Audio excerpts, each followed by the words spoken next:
So now start lesson number 5 Hindi subject class 5 student Hindi subject robot. ठीक है, इसको आज हम पढ़ेंगे। सो ध्यानपूर्वक ध्यान देना। अब यहाँ बोला है कि विज्ञान के आश्चर्य आविष्कार किए गए हैं। आकाश में उड़ना भरना, उड़ान का भरना, विदेशों में बैठे अपने संबंधी से घर बैठे बात कर लेना, और कल की बात हो गई है ना। आज रॉकेट में बैठकर अंतरिक्ष में जाना और वहाँ कदम निकलना वैज्ञानिकों ने सहज ही कर दिया। इसी कड़ी में वैज्ञानिकों ने यंत्र मानव रोबोट का आविष्कार किया। ठीक है, अब इसका आदेश पाकर काम करना। ठीक है, अब इसका आदेश कैसे, यंत्र मानव की कहानी इस पार्ट में पढ़ेंगे। अब रोबोट क्या होता है, रोबोट की कहानी हम पढ़ेंगे। ठीक है, अब यहाँ पे बोला गया फिर से। ठीक है, आज राहुल का जन्मदिन है। सुबह से ही वह बहुत व्यस्त एवं खुश नजर आ रहा है। सुबह वह जल्दी उठ गया। आज उसने जल्दी स्नान भी कर लिया। अपने जन्मदिन पर उसने अपने मित्रों को भी बुला रखा है। जन्मदिन की पार्टी तो शाम को होने वाली है, किंतु उसके कुछ विशेष मित्र सुबह से ही आ गए हैं। अपने उन मित्रों के साथ मिलकर राहुल अपने घर के बड़े कमरों को सजा रहा है। इसी कमरे में जन्मदिन का उत्सव मनाया जा रहा है। राहुल ने इस जन्मदिन पर राहुल के पिताजी ने एक अनूठा उपहार देने की बात कही। राहुल तथा अपने मित्रों से में उन अनूठे उपहार को देखने के लिए विशेष उत्सुकता और उत्साह प्रसन्नता हुई। शाम को सभी मित्रों एवं अतिथियों के आ जाने पर राहुल की माँ ने राहुल को टीका लगाया और आरती उतारी। उनके मित्रों ने गुब्बारे उड़ाए। इसके साथ ही ताली की गड़गड़ाहट हुई। सबने एक स्वर में गाया, तुम जियो हजारों साल, साल के दिन हो 50,000। करण ने टेप रिकॉर्ड चालू कर दिया। संगीत की धुन पर सभी बच्चे नाचने लगे, किंतु संगीत शीघ्र ही बंद हो गया। सभी बच्चों का ध्यान उस उपहार की ओर था, और आज राहुल के पिताजी राहुल को उपहार देने वाले थे। सुंदर चमकीला कागज से ढका रंगीन फीते से बंधा बड़ा सा डिब्बा उसके बीच लाया गया। राहुल के पिताजी ने जन्मदिन की बधाई देते हुए राहुल से डिब्बे का फीता खोलने को कहा। डिब्बा खोला गया।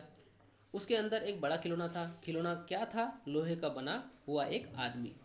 सभी बच्चे उसे छू छू कर देखने लगे। एक ने कहा यह तो लोहे का है, दूसरे ने कहा यह तो काफ़ी भारी है, तीसरे ने कहा हम इसका क्या करेंगे।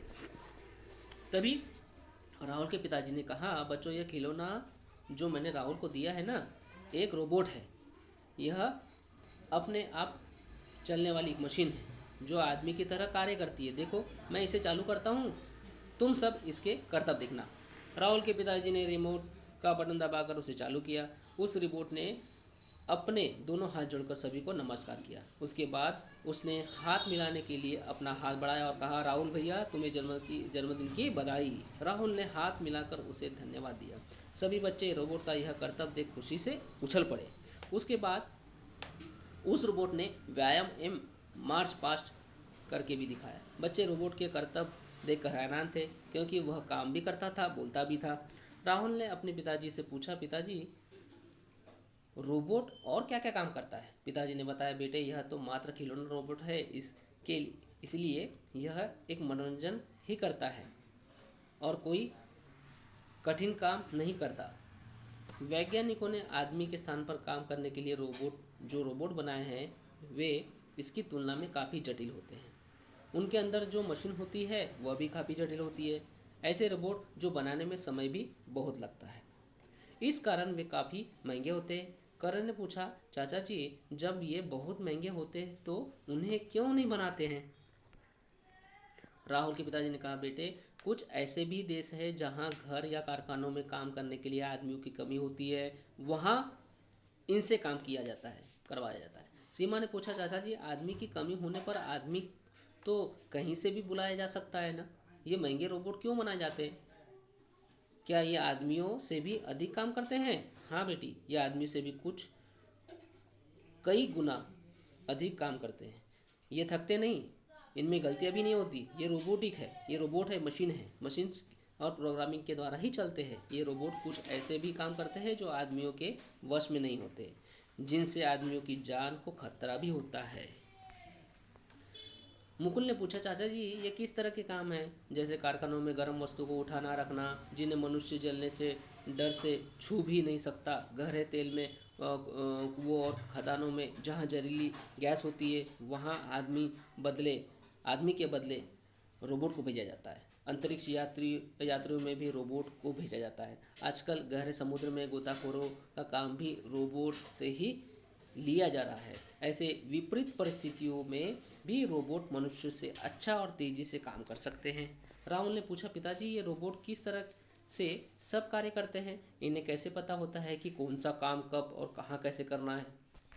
बेटे, मनुष्य के मस्तिष्क की तरह इस मशीन मानव में एक यादगार यूनिट फिट होता है, जिसको मेमोरी यूनिट कहते हैं, है ना। तो जिसमें लाखों आदेश जमा किए जा सकते हैं और काम करवाने हो उनकी सूची इस मशीन में डाल दी जाती है। इसके बाद एक के बाद एक स्वयं करते जाते हैं। सीधे ढंग से हम यह कह सकते हैं कि रोबोट के अंदर एक कंप्यूटर फिट होता है जिसमें ये आदेश भरे होते हैं। रोबोट में कुछ विशेष काम करने के लिए आदमियों की तरह उंगलियों फिट करा दी जाती है। इनमें से किसी भी वस्तु को पकड़ सकते हैं, छोड़ सकते हैं, धक्का दे सकते हैं, घुमा सकते हैं, ऊपर नीचे कर सकते हैं, दाएं बाएं हिला सकते हैं। रोबोट में कई प्रकार की गति करने की क्षमता होती है। ये हल्के से हल्का और भारी से भारी काम कर सकते हैं। कुछ तो ऐसे भी रोबोट बन चुके हैं जो वातावरण में होने वाले परिवर्तन के अनुसार अपने को ढाल सकते हैं। कंप्यूटर की सहायता से वे किसी समस्या पर निर्भर भी ले सकते हैं। यह एक रोबोट तो ऐसा भी बन चुका है जो हवाई जहाज में पायलट का काम करता है। वह आम उड़ानों पर नियंत्रित रखता है। रोबोट दफ्तरों में मेज साफ करते हैं, घरों में कपड़े धोते हैं, बिस्तर बिछाते हैं। अब तरह तरह के काम करने के लिए अलग अलग प्रकार के रोबोट बनाए जा रहे हैं। बेटे, अब समझ में आ गया ना? आ गया होगा कि यह तो खिलौना आपको उपहार में मिला है, वास्तव में क्या चीज़ है ये रोबोट। राहुल ने इस अनूठे उपहार के लिए अपने पिताजी को प्रणाम करते हुए धन्यवाद दिया। राहुल के सभी दोस्तों ने भी रोबोट की जानकारी के लिए उन्हें धन्यवाद दिया। जन्मदिन की पार्टी की मेज सजी थी। सभी बच्चों ने जल्द जल्द खाना खाया। खाने के बाद सभी बहुत देर तक रोबोट के करतब देखते रहे, उसके साथ खेलते रहे। बच्चे तो बच्चे थे, बड़ों को भी खूब आनंद आया। तो आज हमने रोबोट के बारे में, एक जो मशीन है, कंप्यूटर मशीन है, इस मशीन के बारे में इस पाठ में आज हमने पढ़ा है। उस पाठ का नाम है रोबोट। ठीक है, तो बेटा क्लास 5 वाले बच्चे रोबोट लेसन जो दिया है पाठ है, इसको अच्छे से पढ़ के अच्छे से इसके प्रश्नोत्तर को आज लिख के अच्छे से कर लेना। ओके बेटा, बाय बाय।